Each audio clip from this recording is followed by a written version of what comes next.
পুরো পৃথিবী একসময় পানির নিচে ডুবে গিয়েছিল। পৃথিবীর মানুষজন যখন মহান আল্লাহকে ভুলে গিয়ে নানান পাপ কাজে জড়িয়ে পড়ল, তখন আল্লাহ পাক প্রথম রাসূল হিসেবে পাঠালেন হযরত নূহ আলাইহিস সালামকে। তিনি অবিশ্বাসী জাতিকে টানা 950 বছর ধরে ইসলামের দাওয়াত দিলেন, কিন্তু মানুষজন ঈমান না এনে বরং তাকে উপহাস করত, মারধর করত ও নানানভাবে অপমান করত।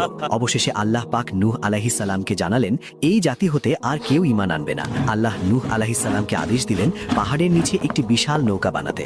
লোকেরা তখন উপহাস করে নূহ আলাইহিস সালামকে বলতেন, তোমার নৌকা কি পাহাড়ে চলবে? নূহ আলাইহিস সালাম তাদের বললেন, তোমরা আমাকে উপহাস করছো, খুব শিগগিরই তোমরাকে উপহাস করা হবে। একদিন মহান আল্লাহর প্রতিশ্রুত সময় এসে গেল। পৃথিবী ফেটে পানি বের হলো, আকাশ উন্মুক্ত হয়ে বৃষ্টি নামলো, বিশাল ঢেউ সকল নাস্তিকদেরকে গ্রাস করতে শুরু করলো। আল্লাহ নূহ আলাইহিস সালামকে বললেন, প্রতিটি প্রাণীর জোড়া জোড়া এবং ঈমানদারদেরকে নৌকায় তুলে নাও। এমন সময় তার নিজের ছেলে নৌকায় না উঠে কাফিরদের সাথে পাহাড়ে উঠতে চাইল, আর এক বিশাল ঢেউ এসে তাকে ডুবিয়ে নিল।